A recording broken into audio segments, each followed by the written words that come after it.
Hello and welcome in, everybody, to Bad for Baseball, the baddest baseball podcast on the internet, presented to you by Betway. I'm your host, Nicholas Blaylock, joined alongside by Adam Peddle. Today, guys, we're going to be going through all of the PECOTA projections, predictions, standings, where they have your favorite baseball team, our favorite baseball team, some of the weird ones in there, because there's definitely some wild predictions. You know, like some teams they're projecting are 10 wins under what they did last year, 10 wins over what they did last year. Where is that coming from?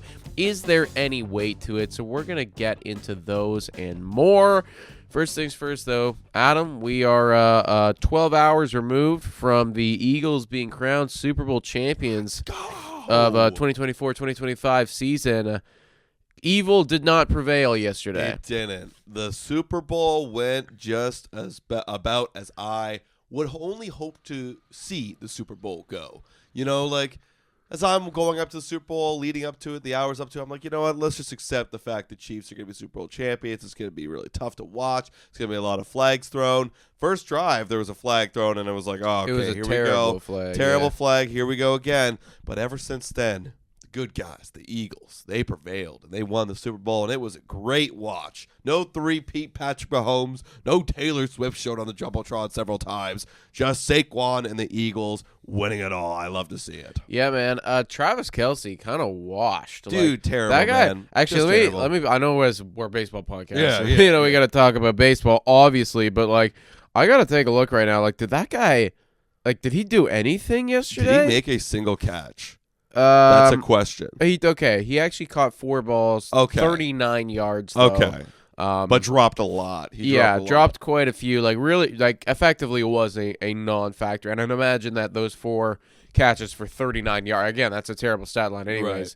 Right. But I'd imagine that is, garbage time type shit. Because, literally, the second half was almost garbage. You can never say that it's garbage time in the Super Bowl, because obviously the Patriots did their 28-3 or whatever it was. So it's never truly garbage time. But it was kind of garbage time in the second half. Yeah, I mean, they were just Patrick Mahomes was dropping dimes, in the end zone. Got a few touchdowns, but didn't really matter. Didn't really matter at that point, man. He'd already thrown too many picks to come back from it. And, Eagles are the champions. No three-peat in the future for the Kansas City Chiefs. Honestly, though, could be a little bit of a three-peat action in a couple of years for those LA Dodgers. And let's start with the LA Dodgers, because that is the highest PECOTA projection in here by a wide margin. Looking at all of the numbers right now, the LA Dodgers, they have a simulated win total of 103.9. And to put that in perspective, everybody, now 103.9 for the LA Dodgers doesn't even seem like that much, but take in that PECOTA's next best selection here is 93.1 from the Atlanta Braves, meaning that they are simulating over 10 more wins for the LA Dodgers than any other baseball team. Right. Yeah, and if I'm going to give an over-under, because that's what we're going to do through this entire podcast, give our over-under for every single team, I got to go over. I mean, this is the best team I've ever seen in a long time, and I rarely pick overs for teams, especially when they're at 103.9. I have to. I mean, we've talked about it all the time on this podcast. They're the most perfect team ever, and they actually just got back Kike Hernandez. I saw for that, the playoff run, because he's great in the playoffs. Sneaky move right there, just the utility guy. He's the worst player by far, but he's great in the playoffs. Yeah, exactly. And again, just a bench dude who can help them out, help them get through those 162. You look at some of the other projections here from PECOTA, and it's 99.4% of the time they're projecting them to make playoffs. I think that actually dropped down a bit, because I think when they initially came out, it was 100%, and a lot of people on Twitter was like, well, how is that possible? There's got to be something. So I think they kind of readjusted, actually, because there was a bit of pushback, because initially it was 100%, but I'm assuming that 0.6% of the time where they're saying they don't make playoffs, that's when you just get killed by injury. Everyone gets hurt. Your clubhouse. Yeah, you know what I mean? The wildfires literally take out your whole development. Everything. It just all goes to shit. Right. But let's face it, they're going to make playoffs. They're going to have the best record in baseball. And, like, just, again, like, these are pretty conservative projections, and you're going to see that throughout. Like, there's not a lot of teams in here that are being projected to win 90 games or more than that. Only, like, 4 or 5 of them. And I would still say that the 103.9 that they're projecting for LA is conservative. Absolutely. I mean, like, that's a smash over for me, and a smash over for you. Yeah, definitely. Again, like, they're going to hit over on that unless shit hits the fan. Unless shit hits the fan. That's right. All right, let's keep going down that NL West. Let's stay in that division right there. Arizona Diamondbacks, they got it projected for 87.0. So do you think they're going to get over 87, under 87, right at 87? So where would that put? They're saying that would make playoffs for them. Again, like, this is how you're going to see that, like, some of these projections are conservative, because if you believe it or not, that would have them as the second wild card in the National League, according to all of their projected win totals, which, let's face it, isn't going to be the case. 87 wins isn't good enough for the second wild card in the National League unless it's a weird year. Yeah, the NL East is a lot better, but I also think the Diamondbacks are a lot better. They won 89 games last year, and they're projected for 87, and I think they got even better than they did last year. Yeah, they lost Christian Walker, but they made that nice trade for Josh Naylor and supplemented that. Then they got Corbin Burns. They got Josh Naylor? Yeah, they traded for Josh Naylor. Wow. During Christmas time. It's tough to remember because it's around Christmas time. They got Josh Naylor, and then they traded for Corbin Burns. Or not traded, excuse me. They signed Corbin Burns. You're telling me that's 2 wins less? I don't think so. I think the Diamondbacks are going to be a real threat. I think I'm going over on them right there. Well, okay, here's the thing, right? I think that we're going to end up going in this direction of taking a lot of the overs because these projections are so conservative. Mm-hmm. But I do agree with you. Like, 87 wins would be an L of a season for the Arizona Diamondbacks. Yeah. I think. Like, I think just all things considered,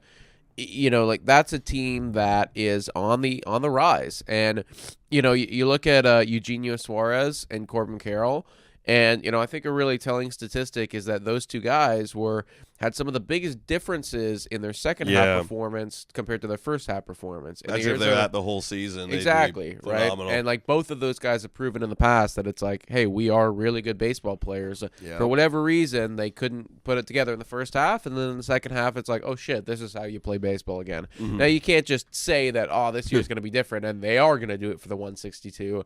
But I would argue that Corbin Carroll, especially, like, that guy's due for a season-long bounce back. And I think that Eugenio Suarez has done it enough times at this point to know that that's a solid baseball player right there who is going to provide value. Bringing in Naylor, bringing in Corbin Burns, this is a team that is absolutely on the rise. 87 feels like it would be a major L. It feels like this is a playoff team. I don't think that they're going to be able to compete for the division just because LA is LA. Yeah.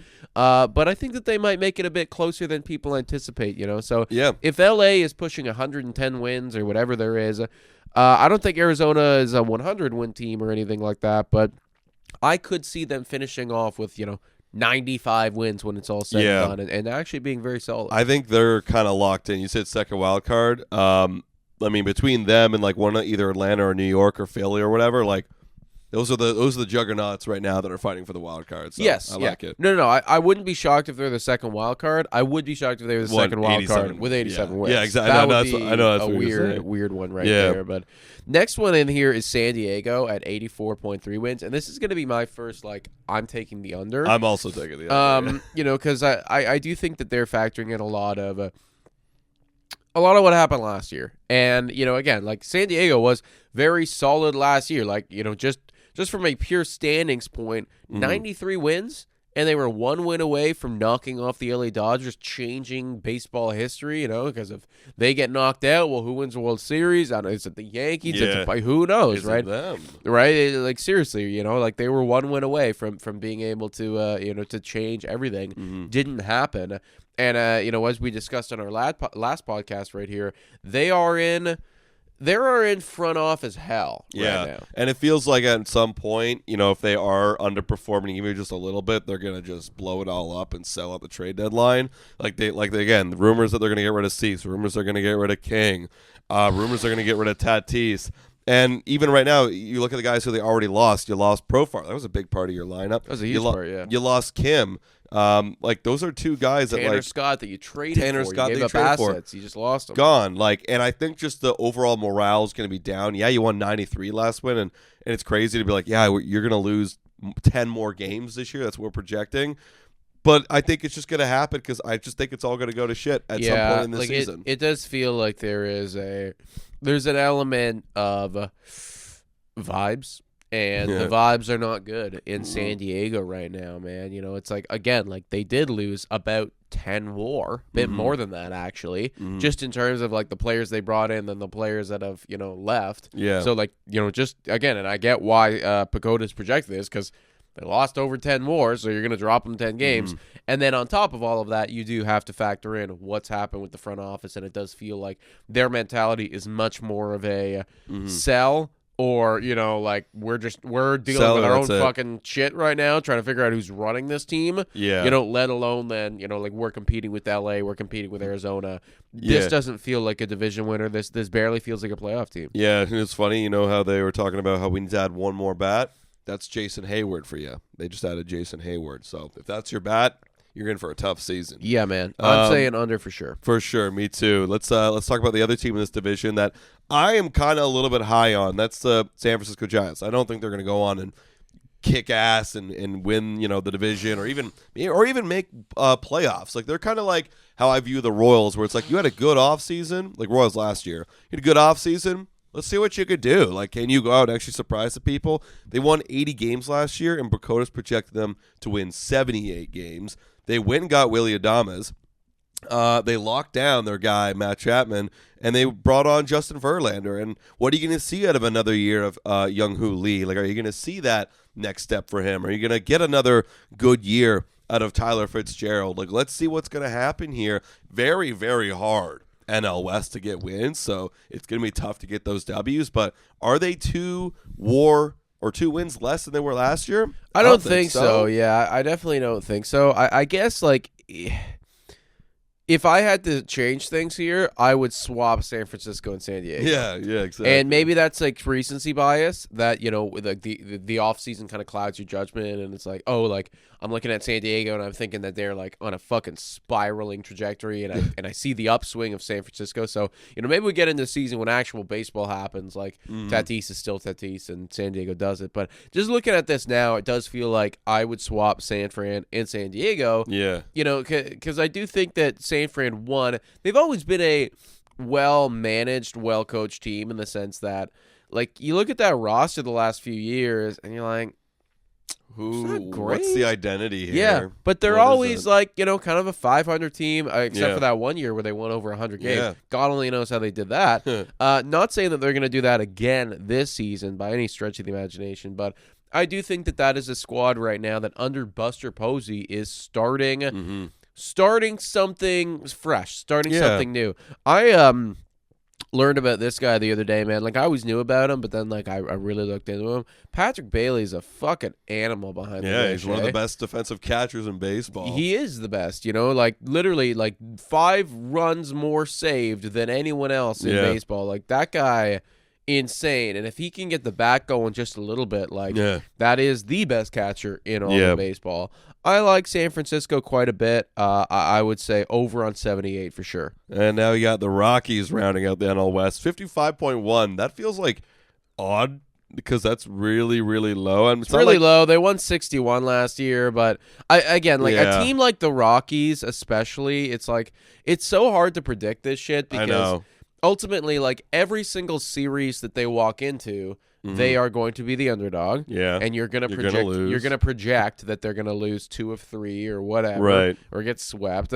I actually like this prediction quite a bit, and I'm gonna have a hard time going over or under. I think they nailed this one because I think that they're gonna lose more games than last year. Just because like this division feels even that much stronger. Yeah. And they're just gonna get beat the hell up on, dude. Yeah, I mean, they didn't really lose or gain anything. They're just idle. They still got, like, here's the thing. Like, we're going to eventually talk about the Chicago White Sox in this video. But, like, they didn't lose anything. They have a lot of their guys. Like, they have solid players like McMahon, Tovar, Nolan Jones. I mean, their pitching staff's horrendous, but that's because they're the Rockies and they can't get any pitchers. I'm going to go slight over just because 55 wins is, like, kind of tough to even do for the Rockies standpoint. I'll say 55 wins is horrendous. Yeah. Like, it is really, really bad. I'll go like a slight over. You know, it's nothing crazy. Yeah. Again, like, this is a 0% playoff team.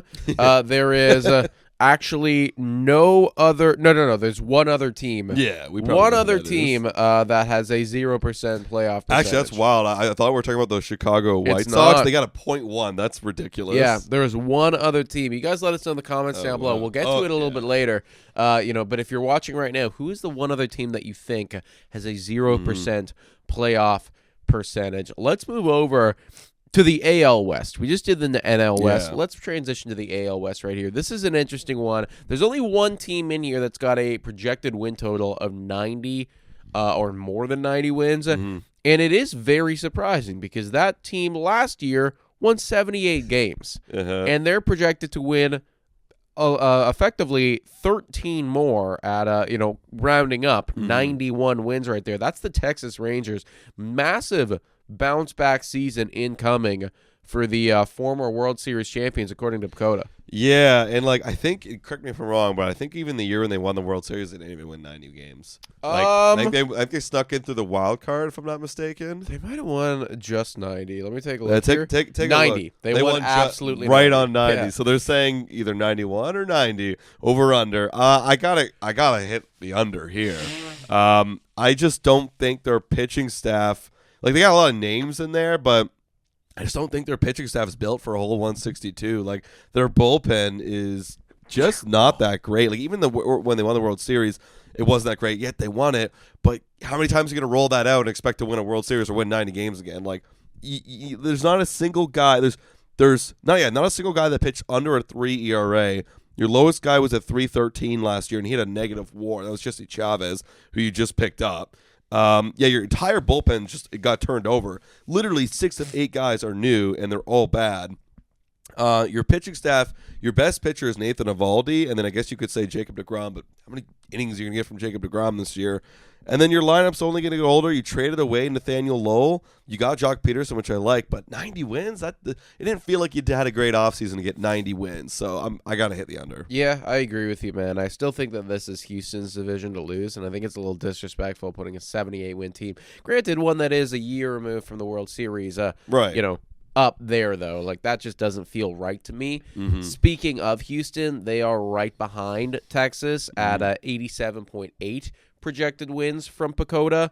Where are you at with them? That's a pretty good line because you kind of look at Houston Astros and you're like, well, they won 88 games last year. They traded away Kyle Tucker, but then they got Isaac Paredes and they made other moves. And you're like, where are we kind of at with this team? This one was probably the hardest one for me to really decide. I was going back and forth for a long, long time, but I think what made me decide to go on the slight over was just the fact that Houston will find a way. They'll get their good pitchers back. They still got a very good pitching staff with Josh Hader and Abreu in that bullpen. They still got a very decent rotation, and the lineup's good enough to bang a little. They signed Christian Walker. That solved a little bit of problems. Slightest of slight overs, they win the division with, again, 88 wins. Yeah, exactly, right? Let's walk through the story that we're telling right here. If Texas is going to go under on 90, well, what? Who are they getting those losses from? Who's winning this fucking thing? Yeah, exactly. Someone's got to win. I think it's going to be Houston, again, as they do pretty regularly, and I do agree that, a slight over there.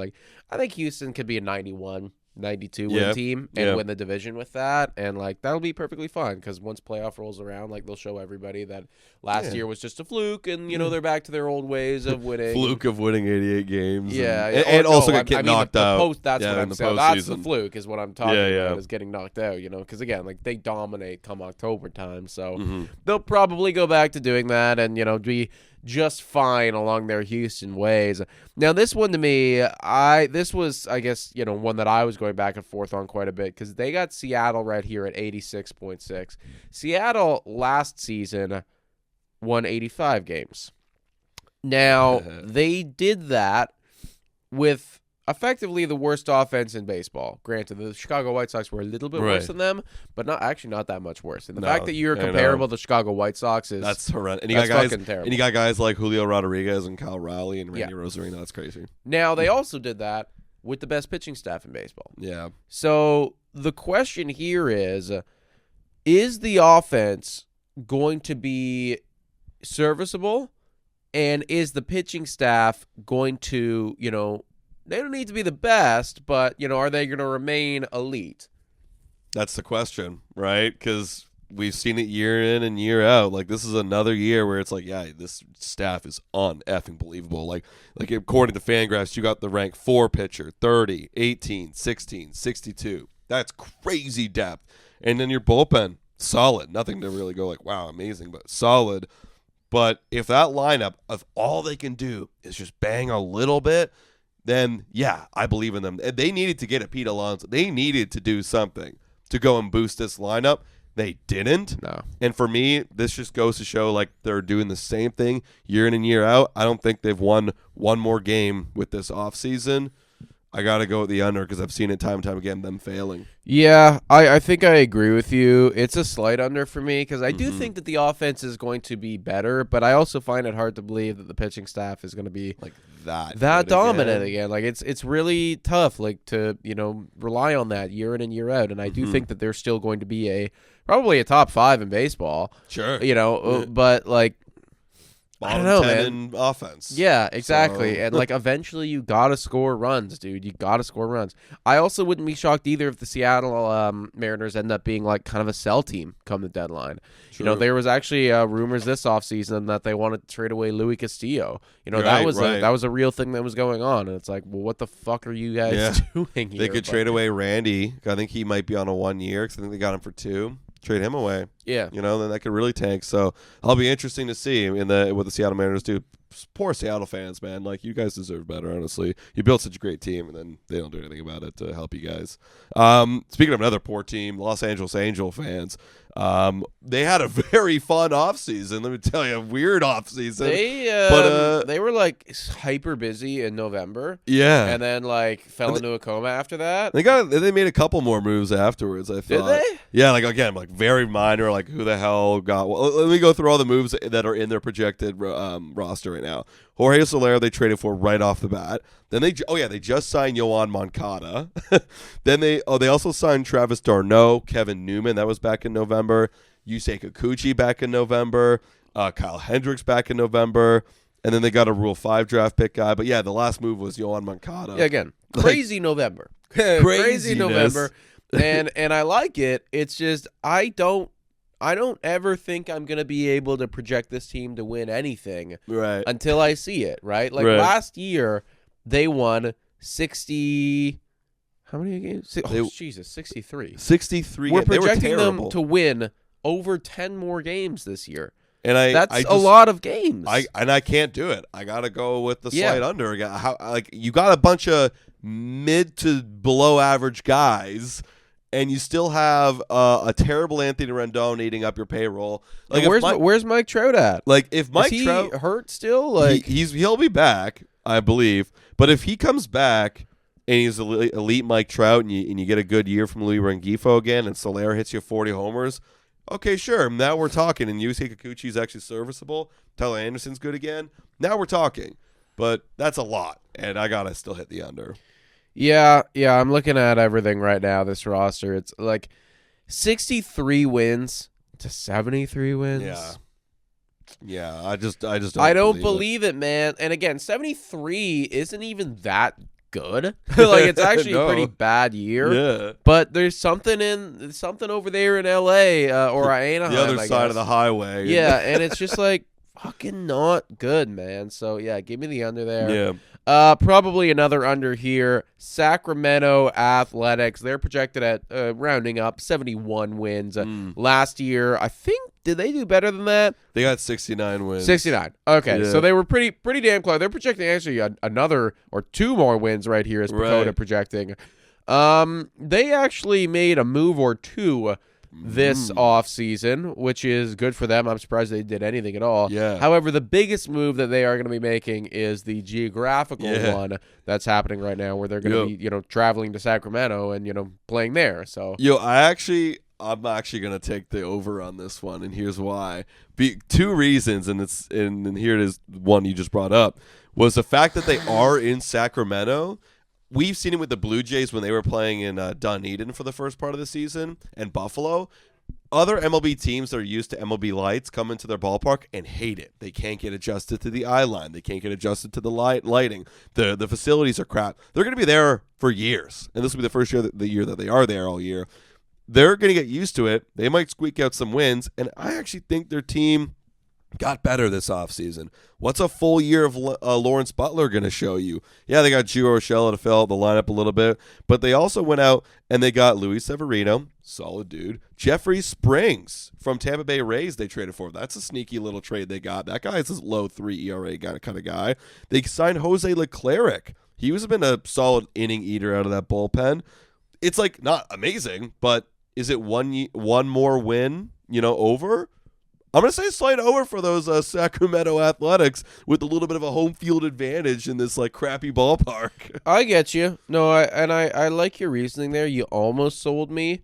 I think I'm still going to go under, though. I project a pretty similar year as what we saw last year from them. Give me a high 60 win total from the Sacramento Athletics. Maybe another nice Brent Rooker season, and just we got a couple highlight moments, but that's really all to expect from those guys. Yeah, fair enough. So that rounds out the AL West. Let's jump back over to the NL, and let's start with those Centrals, because I think the Centrals we could pretty much rip through. There's not a lot going on there. However, Chicago Cubs they've got right now projected to win 90.9 wins. That is a pretty big jump for a team. And yes, they had a very incredible offseason getting Kyle Tucker, right? And they didn't do a whole lot with their pitching staff, but they got Kyle Tucker. Actually, they did get, I believe they got Estevez. No, they got Ryan Presley they traded for. Then they also got Ryan Brazier from the Dodgers recently. Pretty good offseason, but are they going to be, they got 83 wins last year. Are they going to be 80 more wins than they are? 91's a lot. I like Kyle Tucker a lot, and that might factor into my decision a bit, but that is definitely quite the jump, and we're projecting a lot here. What's making me skeptical is the huge, and I guess we'll tie these two together. They're basically giving all of the wins to Chicago and taking it away from Milwaukee. Yeah, and that to me doesn't feel right. Okay, give a couple from Milwaukee to Chicago. Right now they got Milwaukee at 80.5 wins. That's their simulated wins right there.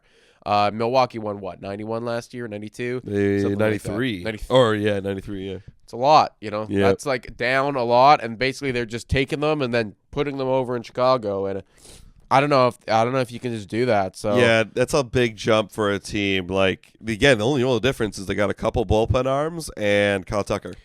And that is a big difference, and a lot of people were projecting Chicago to be better than what they were last year. I think they'll win the division, but 91 wins, that's a lot. I'm going to go slight under to be conservative on this one. Right. Okay, yeah, it's actually a pretty good projection here. Yeah. It's a pretty good line. I'll go also slight under because I do think that Milwaukee will make it pretty tight.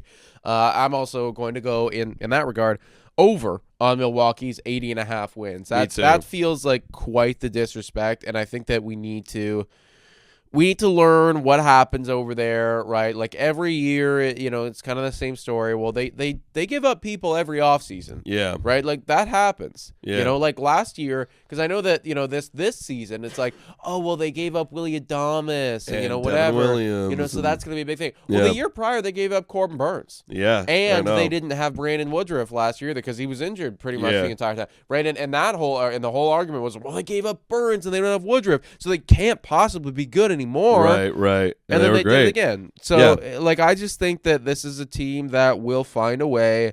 I wouldn't be shocked at all, actually, if they won the division again. I do think it is going to come down between them and Chicago.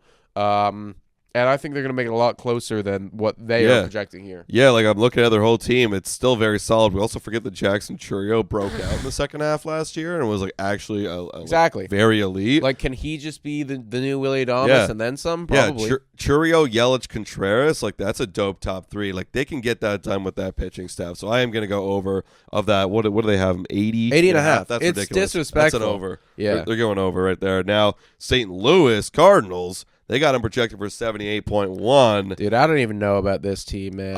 I looked them up and like I'm just like, what's happening over here in St. Louis? Like obviously they got rid of Goldschmidt. They were trying to get rid of Arenado. We'll see if that trade goes through. But regardless whether it does or doesn't, like I'm going under. Like everything is pointing in the downwards direction for these St. Louis Cardinals.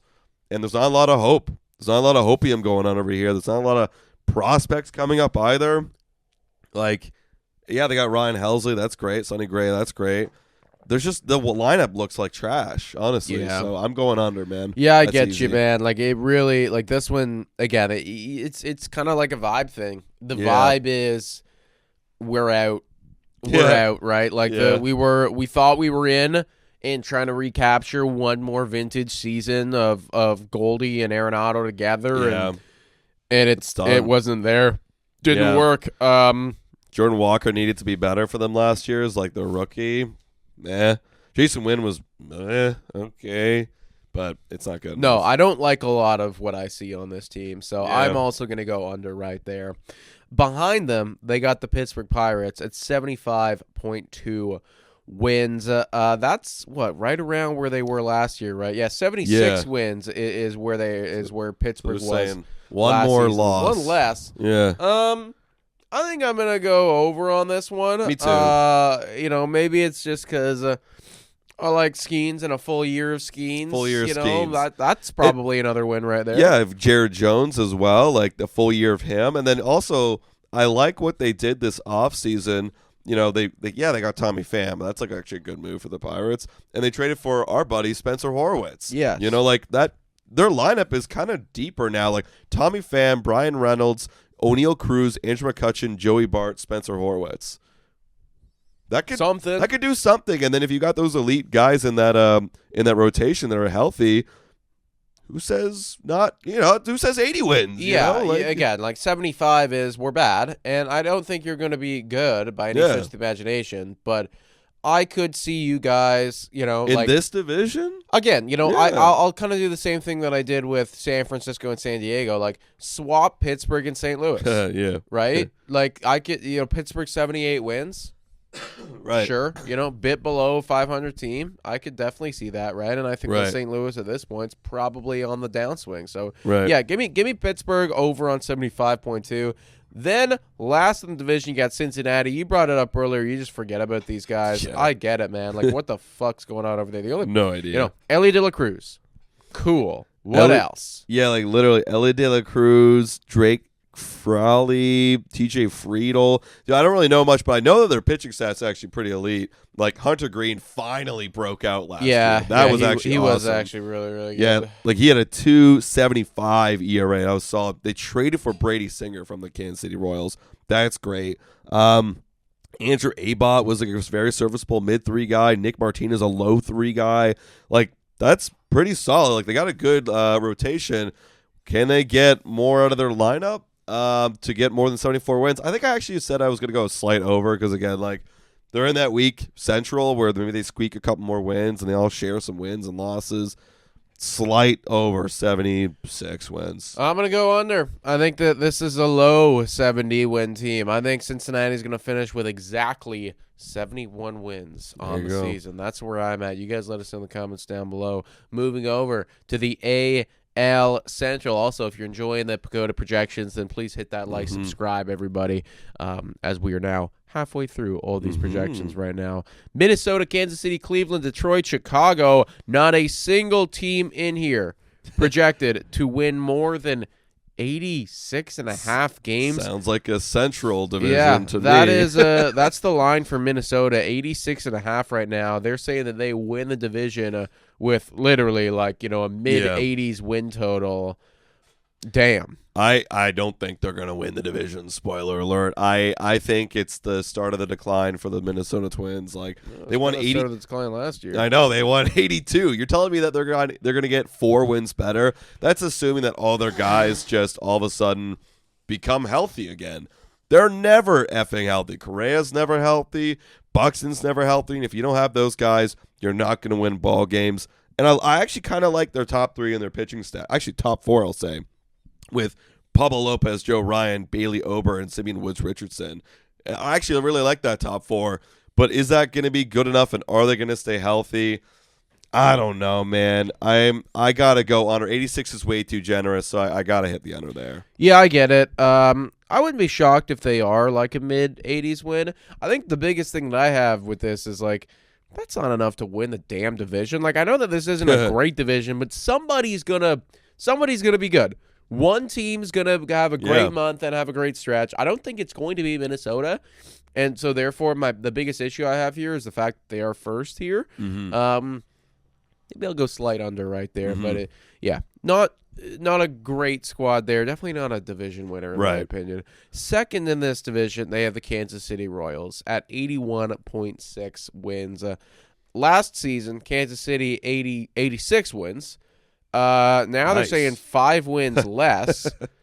Because where are we at here? They traded Singer for India. You could argue it's basically your swapping war right there. They have other than that, they have a lot of their guys that they currently have, and you're going to get another. You're banking on Bobby Wood Jr. to have another elite year. There's nothing telling me that he's not gonna. Like, I mean, that's hard to do, but having a very elite year I'm yet sure again, he'll still be elite, right? You know, like, and then they go and they sign Carlos Estevez to boost that bullpen and get an actual closer this time. Nah, they didn't lose 5 more games or whatever it is. They're gonna go over for me, and I think they got a chance to run away with the division. Not run away, excuse me. That's a bad terminology because I think it's all gonna be really close around that like high 80s, mid 80s for all these guys. I'll say they go over here, and they have I think that they're definitely going to go over. Again, I have a hard time picking a division winner here. But roll the dice. You know, Kansas City is definitely going to be in the mix. I certainly don't think that they're like, 5 more wins less than Minnesota. Right behind them, you got Cleveland. And this, to me, is just massive disrespect. Feels like we're doing something similar to what we just did with Milwaukee. The same shit. And it's like, okay, I get it, guys. Small market team, and you find ways to win with your pitching staff, but you suck always on paper. They won 92 games last year. They made it to the semifinals. They lost, obviously, to the Yankees. But they're projecting 11 less wins for Cleveland this year. And I understand where the paper says that many less wins because you traded away Jimenez, who's a big WAR guy. Josh Naylor was like the middle of your lineup. And then you're looking at your pitching staff, and I mean, I don't really recognize his pitching staff. Tanner Beebe was very good for them last year. Then it's Ben Lively, Gavin Williams, Luis L. Ortiz, Tristan McKenzie. You're like, who are these guys? Yeah. But you still got an elite bullpen. Literally, Manuel Clase, Cade Smith, Hunter Gaddis, all super elite guys. Do I think they lost that many more games? No.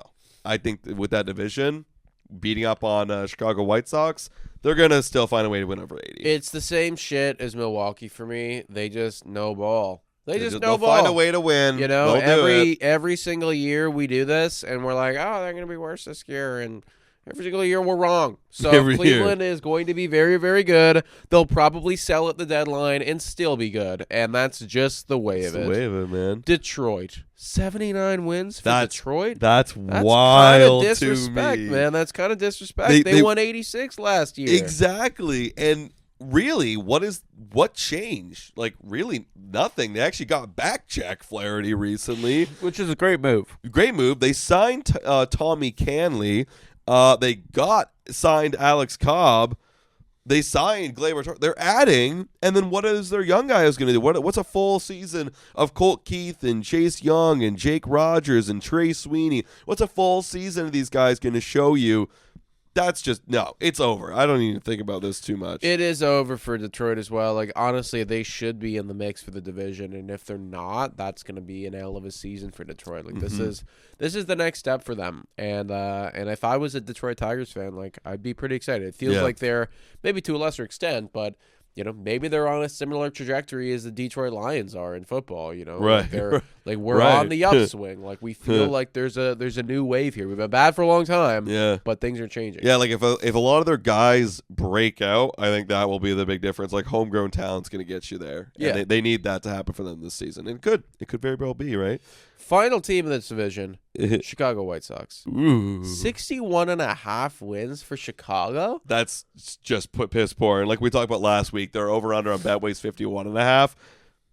61.5. I'm smashing the under. It's obviously, and they're a worse team. Yeah, they're a worse team than they were last year, if you can believe it. You know what? This is massive disrespect to Colorado. That's what I was going to say. Yeah. To say that Colorado is what is that? 7 wins if we're rounding lower than Chicago. No, that's fucking nuts. No, it's not possible, guys. Like Chicago, no. They are the worst projection team ever in maybe North American sports right now. Yeah, they're so bad. You got the best team in North American sports. LA Dodgers, the worst in Chicago. Like literally, like the Chicago White Sox would be lucky to get the simulated win L total of the LA Dodgers with 58.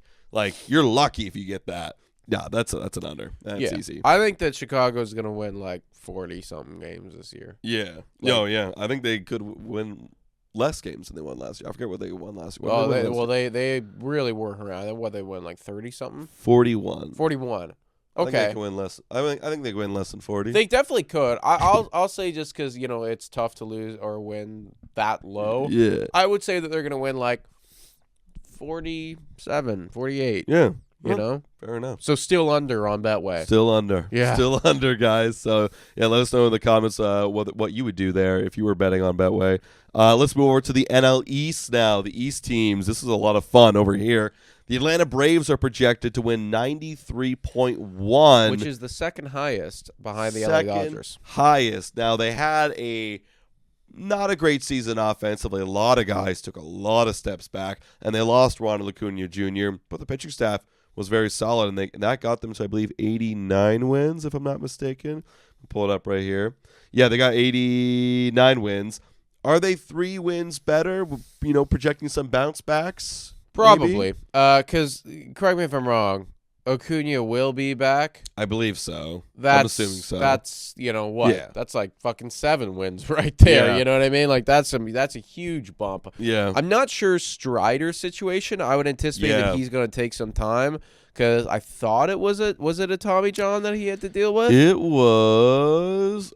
Where is he? They don't even have him on here. So well, that's kind of telling. Tells you something right there. Right yeah, there. That's a little telling. Here we go. Elbow surgery, not Tommy John. So okay, maybe he'll be back. Okay, because that's, again, like, I'm a tad bit concerned about their pitching staff just because, again, like, that was a crazy year from Chris Sale. Yeah. And it's tough to be like, he's just going to be a Cy Young guy again. Granted, it is Chris Sale. So maybe I'm doing him a disservice here, but that was a wild year. And, you needed that with all the injuries that you had. I would assume that with Acuna coming back, I think that you're also going to see a significant uptick in, some of the other guys in the lineup. Like Marcell Ozuna was nuts last year. He was like MVP 3 or something like that. But, the rest of that lineup, they were all under their career averages. That's, Olsen. That's Michael Harris. That's Austin Riley. They also just signed Jurickson Profar. Profar, too. That's a great addition. Like that lineup, other than Ozuna, performed below expectation. Yeah. And you know what I mean? Like, okay, maybe Marcell Ozuna isn't as good as he was last year, but I'm like Matt Olson always has a great year after This is back. the up year. This is the up year. Everybody should be getting stocks in Matt Olson right now because he's gonna be up. It happens every single season. If Acuna comes back, that's a huge addition, right? Ozzy Albies is better than what he was last year. Michael Harris better than what he was. Austin Riley better than what he was. This is definitely a mid-90s team. Yeah, I agree. Now, before we give our predictions, let's give a quick shout-out to Betway. Hit your picks and knock it out of the park with Betway. Scan the QR code on the screen or click the link in the details to join the action. Must be 19 years or older to participate. Available in Ontario only. Please bet responsibly. They have it right on 93.5, so I figured this is a great one to go. Oh, I guess we'll go over. You'll go over. So that is the favorite right there. It's 1.8. The under is 1.9. I'm also going to take the slight over. Like, we forget that this team struggled last year and they won 89 games. That's how great they like, are. I really think that offense is still one of the best in baseball. Yeah. And, like, you lost an MVP guy, right? Yeah. You lost you're literally an MVP, and he's back, right? And if Spencer Strider is back, and I know, again, I'm not super familiar with his situation, but if he's back, like, that's a huge addition. And they got good pitching That depth, could be 10 wins between the two of them right there. They're just coming back to your fucking ball team right there. And Profar. Yeah. That's big. Smashing the over, guys. So hit your picks and click the link in the details section if you want to bet on Betway. Moving on, we got the New York Mets. They're fun. 91.9 is what they're being projected from PECOTA. And last year they had such an up and down year, and they still won 89 games. And they went on to the NLCS. Did they get 2 more wins or even 3 more wins better by making all those great additions this offseason? I think they got like a lot more than 2 or 3. 5, 6, honestly. 7. Yeah. Like, they added one of the best players in baseball. It's Soto, and you also brought back Pete Alonso. I mean, what more do we need to say right here? Like, you did everything that you could and should have done, and then some. Like, you're going to be right up there with Atlanta, if not beating them. And I think that, the expectation now in New York, especially with the acquisition of Juan Soto, is we win this division every single goddamn year. And if we don't win this division, it's an hell of a season. Yeah. Like, that is the way that we look at things from here on out. We are the winners of this thing, and if not, we got to reevaluate. So I think that they're going to be right there. I would maybe say that they are the division winner. Actually, my division winner right now. I don't know how many wins it's going to take, but they're really good. They're really, really good. The lineup is banging right now. The lineup is banging. The pitching staff should be good enough to give them an opportunity. Like Sean Manaea, Kodai Senga, Frankie Montas, David Peterson had a great year. See what Clay Holmes does. If that's good enough, then it's definitely good enough to get over 91. And they're going to be in a position to add at the trade deadline. The time. They're going to be in a position to add. So should that, rotation not be looking great, or maybe they have an issue in the bullpen, or somebody got hurt in the lineup and we need a new guy, they'll go ahead. They'll figure it out, right? They will definitely figure it out. It's going to be an uphill battle because, Atlanta's still there. And let's not sleep on Philly either. Yeah. But they are a really good ball team. They are. That's actually crazy. You just said Phillies. That's the next team on this list. Dude, so they won 95 games last year. PECOTA's projecting them to have 85. Yeah, that's disrespect, stupid. Dude. Over. That's full disrespect. Don't even need to say much about it. Not really. That's an I over. mean, like, ultimately, they didn't really lose that much of anything. So, no. So what are we talking about? What are we doing here, guys? Over. I get it. They're a year older, but they're still really damn good, all of them. They're not so 10 games. Yeah, they're again, and they are still going to be in a spot as well. Yeah, that's going to be an awesome division. Competing for the division. The fact that PECOTA is saying that they only have a 9.1% chance to win the division, like, that's stupid. Crazy to me. So, yeah. Philly over. Don't need to talk about it much more. Washington. They're interesting. They're being projected for 67.3. Not a lot. It's not a lot, but they got 71 last year, and a lot of Washington, their youth, starting to come up to the surface. James Wood, Dylan Cruz, C.J. Abrams looked like a legit guy last year. Yeah.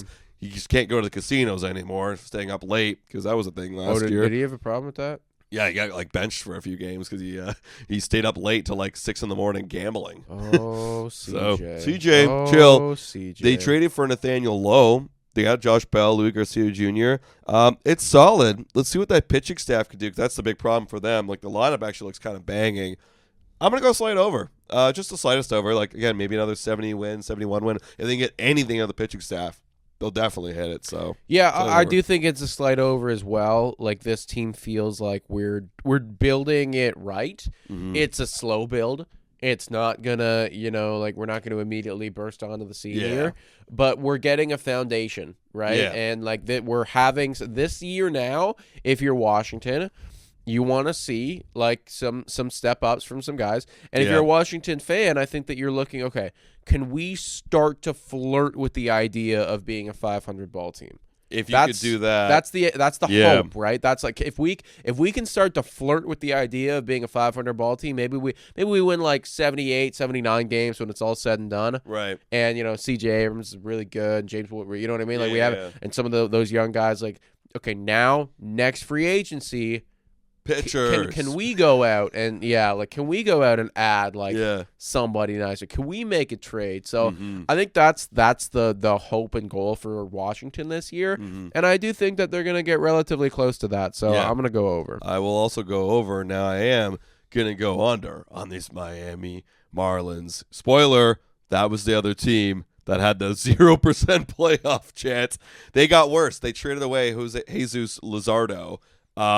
There's nothing about this team that is exciting or their whole strength of we have a good pitching staff is getting weaker. What happened to Sandy Alcantara? He's coming back. He was hurt last year. Okay, yeah. He's coming back, but my goodness, everyone's projected to have over a 4 ERA. Ryan Weathers had a 3.6 ERA. Everyone had over. It's just not exciting. That bullpen is not good. That lineup is gross, dude. Dude, this is our top three. Xavier Edwards, Connor Norby, and Jesus Sanchez. They have a guy named Jonah Bride knocking him in the fourth spot. No, they're bad, man. They got rid of Jake Burgers. What happened to Jake Burger? Where's he now? Traded. I forget where he went, but traded. Yeah. What the hell? I think he went. He's on Texas. On Texas. That's actually a pretty good ad for them. That's a good ad. That's a really good ad. Yeah. Because he was literally one of their best. Yeah. He was one of their best guys. Yeah. He's gone. Terrible team. Honestly, I wouldn't be shocked if they lost 50 games or if they won 50 games. Excuse me. I hate the Miami Marlins. Yeah. You're not even. It's not even like you're in a terrible city. You're in fucking Miami. It's what are you doing? It's stupid. It's nothing. I hate them. That's a team that's genuinely bad for the game. Yeah. You're bad for baseball. You're bad for baseball. You are bad for seriously, it's that's one of those ones where Rob Manfred's got to step in and be like, "Hey guys, if you don't get better, you either sell or we're just gonna relegate you. You're gonna be a AAA team. Yeah, literally. If you don't do something about this. Yeah, because it's fucking disgusting. It's disgusting, right? Yeah. It really, really is. When was the last time Miami was good? 2001. Let me take a look now. Actually, I think they were good a little bit in the mid 2010s, but 2001, I think, was when they won. So won the World Series. So the Miami Marlins, they've been around for 32 seasons, 1993 to this obviously now. They have an all-time win-loss record of 459, so pretty bad. Terrible. That's really bad in terms of everything. The last time it went to the playoffs was actually COVID last year. Wait, they went to or 2023, yeah. 2023. Yeah. What? 84 wins. But it was a wild year. It was a wild year. Yeah, and they lost in the wild card, obviously. 84 wins, that's completely out of nowhere. And then remember they didn't do anything last offseason to add at all. No. Right? That's so terrible. then, and that's again, keep in mind that 84 win season in 2023, that's sandwiched between a bunch of 60 win years. Yeah. They snuck into the playoffs in COVID with 31 wins. Yeah. That's crazy. And then previously you go on what looks to be close to a 20-year drought. Yeah. Where then in 2003 they won the World Series. Right. Okay, that was the year with Miggy. I think that Miggy was on the team that year. I'd have to look into it, but yeah I mean that was and they only won 91 games that year. So but most of the seasons that you see here, I'm looking at all these years. I see a lot of 60s. I see a lot of 70s in here. This has been a team that has never really been great. Yeah. The fact that they snuck a World Series win out after having a 91 win season, I mean, that's, I don't know. You must have went on one crazy postseason run, but yeah, it was nuts. I actually remember that, hearing about that. That was crazy. Do you know who their all-time war leader is? Who? It's probably someone I don't even recognize. Oh, you would. You'd recognize him. No, it is Giancarlo Stanton. That's crazy. It's Giancarlo Stanton. They traded him. Traded him away. They signed him to a big deal. That's so dumb. 35.7 WAR from Giancarlo Stanton. That's crazy, bro. All right, well, that's the NL East. We're almost done here, so we'll wrap up with the AL East. We talk about them quite a lot on the show because they're always in all the free agents. New York Yankees project to get 89.2 wins. A little disrespectful. That's disrespectful. I know you lost Soto, but sure, you lost Juan Soto, but last year they got 94 wins. Did they get 5 wins worse? I don't think so. I think that pitching staff's going to carry them. They traded for Devin Williams. They added all these great guys like Paul Goldschmidt, Cody Bellinger. Yeah, they're not what they used to be, but that will fill out a lineup that's a lot better than not having them. So, yeah, I'm going to go over. That's over easy. For sure on the Yankees. That's not right. They actually had I think a great offseason. It's crazy that you lose Soto and you still did great, and they did, right? So I think that the winning culture is still there in New York. I think that the players are still bought in on what just transpired this offseason, and they're ready to go. Maybe they're not as good as they were last year, but they still are a 90-win team for sure. And following them, you got Baltimore. They're like within 0.3 wins of one another. And I would argue that this is probably a bit of an over for me as well. You know, like Baltimore, I know they kind of took a step back last year, but I just think that lineup's going to do even more this year. I know that they were still very, very good, but they won 91 games. They did lose Corbin Burns, that's kind of the big thing. Lost Santander. They did get Tyler O'Neill, but Santander a little bit better. That's the big thing for me. I'm going to go slight over too. Like I'm saying, they're winning like 90 on the dot. The reason why I'm so cautious is like if that pitching staff, like I don't really know what to expect. Zach Eflin, Rodriguez, and Charlie Morton. Like what is Charlie Morton going to do? He pitched for a 4.19 ERA. So I know for sure he will be a 4 guy. Yeah, he'll be a 4, and that's your 3. Exactly. Like it's kind of scary. They're getting Felix Bautista back, and they have Andrew Kittredge. That's very nice. But like that lineup's got to carry, so I'm going to say they're going to 90 games or 89 because of the lineup. But they got to carry. That's the recipe for them. That is what it's going to be. I'm going to go over there as well. I think they're probably going to be pretty similar to last year, like 91 wins or something like that. Because I'm projecting the Jackson Holiday breakout, the breakout of some of the other guys as well. Maybe a big trade because they do have prospects that they can get rid of. Yeah. That's what I'm thinking. Yeah. This one's a wild one. Toronto Blue Jays. Yeah. 85.5. That's a lot. Over 10 wins more than last year. They brought in Santander. They brought in Max Scherzer. They brought in some bullpen guys. Andres Jimenez, too. Traded for Jimenez. Made some good moves. Very solid. Enough moves to win 11.5 more baseball games? I said this team on our podcast is an 83-win team, so I'm going to stick there. I'm going to go slightly under. Like you're hoping for breakouts. You're hoping for bounce backs from Springer and Kirk and all these guys. You're hoping for no decline in that rotation that's old as hell, dude. Like these are the ages in that rotation: 34, 30, 36, 40. Youngest is Bowden Francis at 28. Yeah. So. Yeah, I'm going to go slate under. I agree with you, man. Like I think that I love the respect that they're putting on Toronto's name, and I want this to be a team that has a 52.6% chance to make the playoffs. That'd be awesome. That'd be great. I don't really see that being the case right now. I think that they make the playoffs like maybe 4 out of 10 times or something like that. Right, yeah. Because, again, like 74 wins was really bad. It was really bad. Like, there is reason to be excited with some of the moves here, but there is also another reality where things don't go the way that people want them to. So, yeah, I'm going to go under. Tampa Bay Rays, 82.5. Under. I know you're always going to go under. I'm actually going to go slide over because they still won 80 games last year. And with what the hell happened last year, they were kind of 500 the entire way. They are getting Shane McClanahan back, and for the same reason, the same logic I'm saying why the Sacramento Athletics are going to be good. It's the same logic I'm saying for the Tampa Bay Rays. They're playing in fucking a Florida spring training facility this year, the entire season. Teams are going to come in and hate that when they're playing at night. And they're going to get used to it, and they're going to be good, and they're going to win a little bit more games, and that's that. And their pitching staff's going to win them a 500 ball team. I get it. I just hate them. I also think that teams already hated Tropicana Field, so it's not really that much of a difference. Definitely worse than Tropicana Field. Probably. Playing on a spring training facility, yeah. Probably, but yeah, I think that they're going to be. I think they're going to be a high 70-win ball team, Tampa Bay. I don't really like anything that they have going on there. Now I know that these similar arguments can be made for Cleveland and Milwaukee as with Tampa Bay. They just always seem to find a way. This year.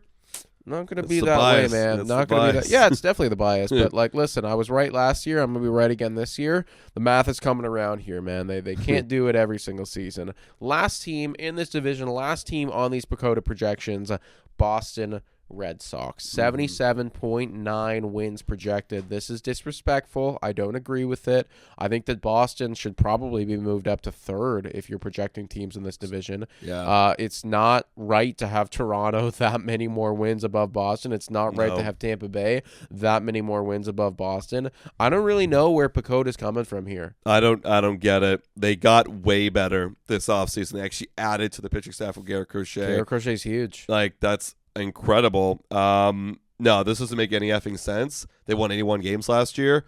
I think they're going to win like 85, 86. Like, that's kind of where I'm putting them right now. Yeah. Smash you over. Yeah, this is a smash over, too, because, again, you're talking about the best prospect system in baseball, so moves can be made, or alternatively, you could just have those guys play good baseball. Yeah. You added to that team.